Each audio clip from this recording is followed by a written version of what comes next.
జేఎన్ఎంఆర్ కాలనీలో వాటర్ ట్యాంకులు పంపిణీ చేయడం జరిగిందని మార్కెట్ యార్డ్ మాజీ చైర్మన్ జాలిపర్తి గోపాలకృష్ణ అన్నారు. శనివారం జేఎన్ఎంఆర్ కాలనీలో సుమారు 12 వాటర్ ట్యాంకులను పంపిణీ చేశారు.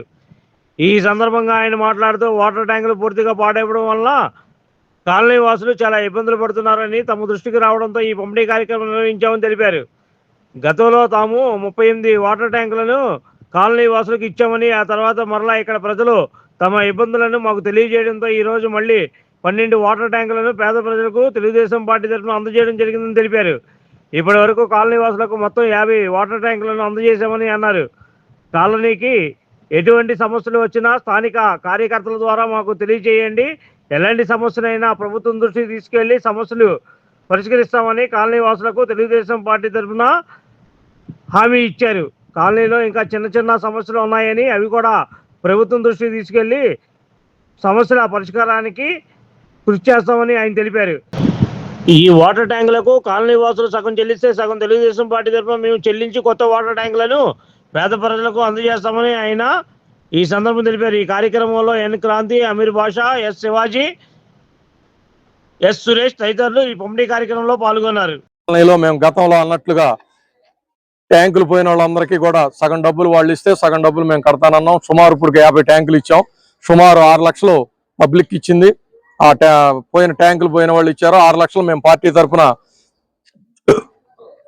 ఎంపీ గారి సహకారంతో, ఎమ్మెల్యే గారి సహకారంతో, పార్టీ సహకారంతో, సౌజన్యంతో మేమంతా పనిచేస్తున్నాం. పేదలకు ఏ పని ఉన్నా, అట్లాగే ఇక్కడ కరెంటు వైర్లు పోయినా, నీళ్లు రాకపోయినా, మొన్న ఎండాకాలం కూడా ఎక్కడ నీళ్లుకి ఇబ్బంది లేకుండా ఫోన్లు చేయగానే మేము ఎమ్మటే ఆఫీసర్లను ఇచ్చేసి వాళ్ళకి కావాల్సిన వాటర్ కానీ ఎప్పటికప్పుడు ట్యాంకులు ప్రైవేట్ గా తీసుకొచ్చి కూడా మేము చేయడం జరిగింది. పార్టీ తరఫున మేము ఎప్పుడూ కూడా జేఎన్ఎంఆర్ కాలనీలో ఏ పని ఉన్నా మాకు చెప్తే చేస్తాము పార్టీ తరఫున. అలాగే ఇంకొక 50 ట్యాంకులు, ఇంకా 60 ట్యాంకులు ఉన్నాయి. వాళ్ళు కూడా డబ్బులు వసూలు చేసుకుంటే ఆ మిగతా వాళ్ళకు కూడా మేము పార్టీ తరఫున మేము చేయగలిగింది చేస్తాము. అట్లాగే అందరూ కూడా దీన్ని సహకరించి ఇక్కడ మా స్థానికంగా ఉన్న భాష, శివాజీ, అట్లాగే సుబ్రహ్మణ్యం గారు, ఇంకా తదితరులు ఇంకా చాలా మంది ఉన్నారు ఇక్కడ. వీళ్ళందరినీ మోటివేటివ్ చేసుకొని డబ్బులు వసూలు చేసి మాకు ఇవ్వటం, మేము ఆ డబ్బులు వాళ్ళు 6 లక్షలు ఇస్తే మేము 6 లక్షలు వేసి మొత్తం 50 ట్యాంకులు కొని ఇది 6 నెలల నుంచి సుమారు 6 నెలల నుంచి చేస్తున్నాము. దీన్ని అందరూ కూడా శుభ్రంగా సద్వినియోగం చేసుకొని రాబోయే కాలంలో కూడా ఏదన్నా ఇబ్బంది ఉంటే ఇట్లాగే షేర్గా సగం మీరు పెట్టుకుంటే సగం మేము పెడతాము. ఏ పనైనా మేము చేయించుకోవడానికి మీరు ముందుకు రండి. మేము చేయడానికి మేము సుముఖంగా ఉన్నాము. పార్టీ తరఫున మేము ఏది చేసినా పార్టీ తరఫునే, మా సొంతంగా కాదు. మేము పార్టీని ముందుకు తీసుకెళ్ళడానికి మేము పని చేస్తున్నాము. మీరు కూడా దయచేసి మాతో సహకరించి పనులు ఏమన్నా ఉంటే చేయించుకోవడానికి మీరు కూడా ముందుకు రావాలని కోరుతున్నాం. జేఎన్ఎన్యుఆర్ఎం కాలనీ అంటే వేరే వేరే చోట్ల నుంచి ఇల్లు తీసేసిన వాళ్ళని, తర్వాత కాలిపోయిన వాళ్ళకి తీసుకొచ్చి ఇక్కడ పెట్టారు. ఇది 14 సంవత్సరాల క్రితం జరిగింది.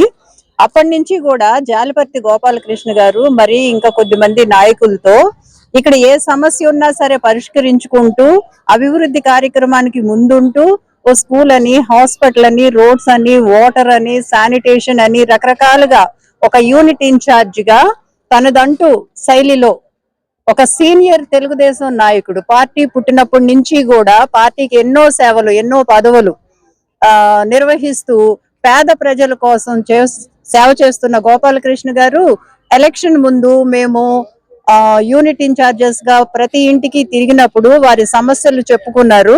ఆ టైంలో నీళ్లు లేక ఆడవాళ్లు వచ్చినా స్టోర్ చేసుకునే విధానం లేక ఎన్నో ఇబ్బందులు పడుతుంటే చెప్పారు. అప్పుడు గెలిచిన తర్వాత సగం మీరు సగం నేను 50-50% మ్యాచింగ్ మనీతో ఇప్పటికి 50 ట్యాంకులు ఇచ్చారు. ఈ ట్యాంకులే కాకుండా ఒక స్కూల్లో, ఆఫీస్ లో ఎక్కడన్నా చైర్స్ లేవంటే చైర్స్ ఇవ్వడం, హెల్త్ సెంటర్స్ లో కొంత ఇన్స్ట్రుమెంట్స్ లేకపోతే ఫర్ ఎగ్జాంపుల్ బీపీ, తర్వాత weighing machines, chairs, pregnant ladies వచ్చి కూర్చుంటానికి చైర్స్ లేకపోతే చైర్స్ సైతం ఇచ్చారు. అదే రకంగా కరెంటు వైరుతో ఇబ్బంది పడుతుంటే ఇక్కడ ఉన్న హై స్కూల్లో ఎవరో పట్టించుకోకపోతే గోపాలకృష్ణ గారు దగ్గర 25,000 వాళ్ళ దగ్గర ఏం తీసుకోకుండా ఇచ్చారు. అట్లా చాలా కార్యక్రమాలు, టిఫిన్ బళ్ళు, ఇస్త్రీ బళ్ళు, ఇస్త్రీ పెట్టెలు, నిజంగా ఒంటరి మహిళలకైతే ఎంతో ఉపయోగకరంగా ఎన్నో కార్యక్రమాలు చేస్తున్నారు. ఆర్థిక సహాయం కూడా చేస్తున్నారు. ఇటువంటి గోపాలకృష్ణ గారి నాయకత్వంలో ఇక్కడ లోకల్ నాయకులు భాష, శివాజీ, సురేష్, ఇంకా తర్వాత సుబ్రహ్మణ్యం గారు, ఇంకా ఆడవాళ్ళు కూడా చాలా మంది ఉన్నారు. చాలా సహకరించడం మూలానే ఇది మేము చేయగలుగుతున్నాము. మీ ప్రేమాభిమానాలు ఎప్పుడూ కూడా మాకు అండగా ఉంటాయని, ఇది కేవలం మా స్వార్థం కోసమో, పేరు కోసమో, గొప్ప కోసమో చేస్తుంది కాదు. కేవలం తెలుగుదేశం పార్టీ కోసం, చంద్రబాబు నాయుడు గారి సారథ్యంలోనే రాష్ట్రం అభివృద్ధి చెందుతుందని మా గట్టి నమ్మకం. అందుకనే ఏంటంటే ఈ కార్యక్రమాన్ని ముఖ్య పాత్ర వహిస్తున్న జాలపర్తి గోపాలకృష్ణ గారిని, వారి కుటుంబాన్ని భగవంతుడు దీవించాలని కోరుకుంటూ, ఇక్కడ ప్రజల అవసరాలన్నీ తీర్చే శక్తి కూడా ఆయన ఇవ్వాలని కోరుకుంటూ ఈ రోజు 12 ఇస్తున్నారండి. 12 బ్లాక్ అంటే ఒక్కొక్క బ్లాక్ కి 2 అవ్వచ్చు, 1 అవ్వచ్చు, 3 అవ్వచ్చు. ఈ రోజు 12 ఇస్తున్నాం. ఈ రోజు అయితే ఇంకా ఇవ్వాల్సి ఉన్నాయి, అవి కూడా ఇస్తారు చూసి. ఇదే కార్యక్రమం కాకుండా చాలా రకాలుగా పర్సనల్ ప్రాబ్లమ్స్ ఉన్న ఏ విషయంలోనైనా సరే తన సొంత ఖర్చుతో ప్రజలకి సమస్యల పరిష్కారంలోనే గాని, సహాయంలో గాని ముందుండి నడిపిస్తున్నారు. కేవలం పార్టీ కోసమే. నా పేరు అయితే చెప్పొద్దు అంటారు. ఓకే. నా పేరు దీపిక. జాలపర్తి గోపాలకృష్ణ గారు ఇక్కడ ట్యాంకులు ఇస్తున్నారు. చాలా సహాయంగా ఆయన నిలబడ్డారు. మాకు ఇక్కడ ఎన్నో విషయాల్లో కూడా మేము ఇక్కడ ఎన్నో ఇబ్బందులు పడుతున్నాం. ఆయన ఎన్నో విధాలుగా సహాయం చేస్తున్నారండి. జాలపర్తి గోపాలకృష్ణ గారు స్కూల్లో కానీ కరెంటు పోయినా, వైర్లు పోయినా సార్ మాకెంతో సహాయంగా నిలబడి ఉన్నారు. ఆయన ఇంకా ఎన్నో విధాలుగా మాకు సహాయంగా నిలబడాలని కోరుకుంటున్నాను. తెలుగుదేశం పార్టీకి జిందాబాద్, మా నాయకులకి అనుకోగానే మనకి రాధాకృష్ణమూర్తి గారు మనందరికి గోపాలకృష్ణ గారు మనకు అందుబాటులో ఉంటున్నారు కాబట్టి మనకి ఏదైనా చెప్పాలన్నా చేయాలన్నా హెల్ప్ ఇమీడియట్ గా వచ్చి మనకు చేస్తున్నారు. ఆయన వచ్చిన తర్వాత, మన పార్టీ వచ్చిన తర్వాత కొంచెం అభివృద్ధిలోకి వచ్చింది మన కాళ్ళని. ఇంతకుముందు వైఎస్ఆర్ అభిమానులు ఉన్నప్పుడు ఏ రకంగా ఉందో, ఇప్పుడు మన తెలుగుదేశం పార్టీ వచ్చినప్పుడు, ఈ ప్రభుత్వం వచ్చిన తర్వాత ఈ ప్రభుత్వం ఎలాగుందో ఈ ప్రజలే చెప్పాలి. అయితే ఆయన ఒంట్లో బాగాలేదు గోపాలకృష్ణ గారికి, అయినా సరే పాపం ఇప్పుడు అయినా వచ్చాడు వానకి తరుచుకుని మన ప్రజలకి మేలు చేయాలని. ఇప్పుడు మన ట్యాంకీలు ఇంటింటికి ట్యాంకీలు పోయినాయి.